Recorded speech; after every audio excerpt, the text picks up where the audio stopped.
Good morning, students. Here is a storybook that I hope you will enjoy.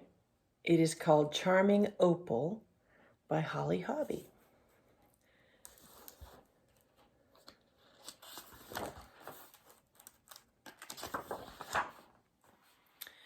In July, Puddle's little cousin Opal came to Woodcock Pocket for a holiday.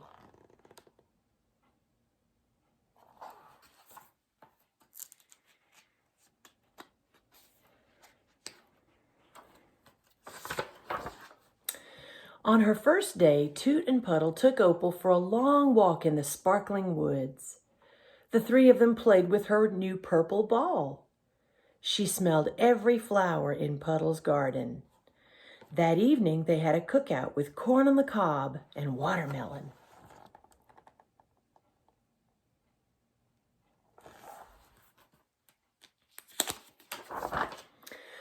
When Puddle was tucking Opal into bed, she said, "I love to come to Woodcock Pocket." "We love to have you here," said Puddle. He added, "It looks like you're going to lose that tooth pretty soon." "I know," Opal said proudly. "I can hardly wait."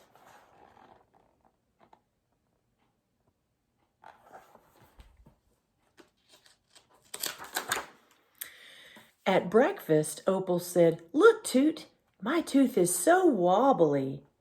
"Would you like me to help it come out?" Toot asked. Opal said, "I want it to come out all by itself."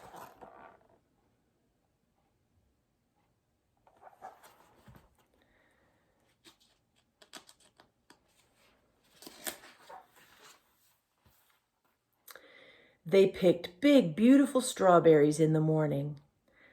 "I don't think that tooth can get any looser, Opal," Puddle said. "It might fall out today," Opal said, laughing, "right during my vacation at Woodcock Pocket."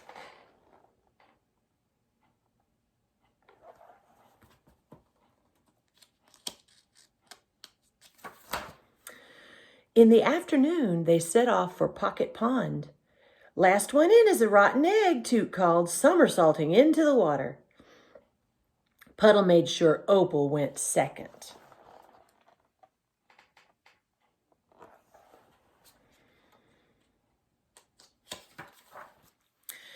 All at once, Puddle noticed that Opal looked slightly different. "Holy moly," he said, "your tooth." Yes, Opal's tooth had fallen out at last. "But where is it?" Opal asked, looking anxiously at the ground. She was bravely trying not to cry. "Why are you upset?" Puddle asked. "You've been hoping for your tooth to come out." "But where is it?" Opal repeated. "I have to put it under my pillow tonight." "You do?" asked Toot.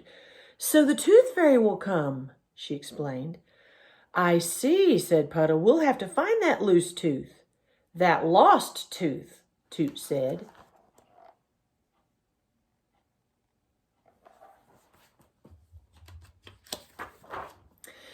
They searched everywhere, along the path and back at the house and all around the pond, but Opal's tooth seemed to have vanished. "It must have come out while you were in the water," Puddle decided. "Then it's gone forever," his little cousin said, sadly.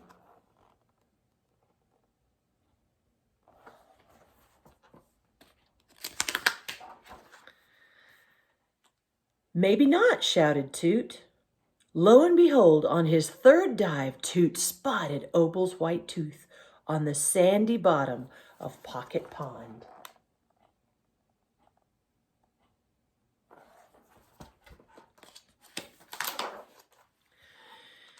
As Puddle tucked his little cousin into bed that night, she carefully placed her tooth under her pillow. "Now the tooth fairy will come while I'm at Woodcock Pocket," she said, "just as I'd hoped." "Sweet dreams," said Puddle.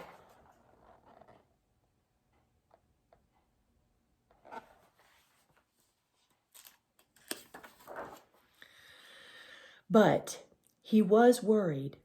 "What's the matter, Puds?" Toot asked. "Do you think the tooth fairy comes to Woodcock Pocket?" "I'm not sure," Toot said. "Maybe." "But what if she doesn't? Opal will be so unhappy." Puddle devised a plan. They would stay awake and make sure the tooth fairy visited Opal's bedroom. And if she didn't come to collect the precious tooth and leave a shiny new quarter in its place, Puddle would do the task himself. "I will be the tooth fairy," he declared. "How do you be the tooth fairy?" Toot asked.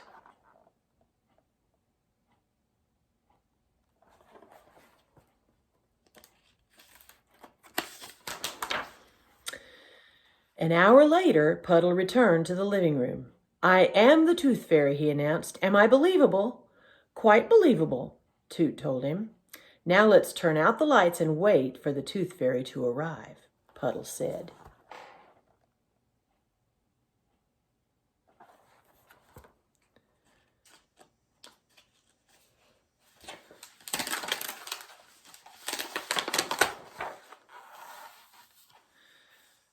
"Oh no," said Puddle. "We both fell asleep." "Did you hear anything during the night?" Toot asked. "Not a sound," Puddle said. "Is it too late for me to be the tooth fairy?" They heard Opal calling them from the other room. "I'm afraid it is too late," said Toot.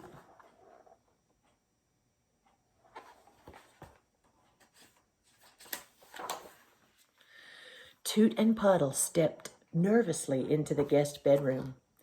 "Good morning, Opal," they said together. "I was thinking," Puddle began, "if the tooth fairy didn't come, it's because she didn't know exactly where Woodcock Pocket was after all." "And I was thinking," said Toot, "if the tooth fairy didn't come, it would be just as nice to keep that wonderful tooth of yours for yourself."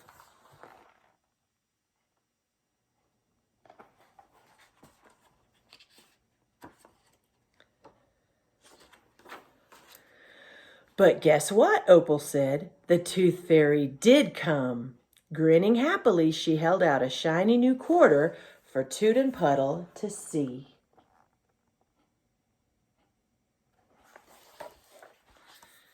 The end.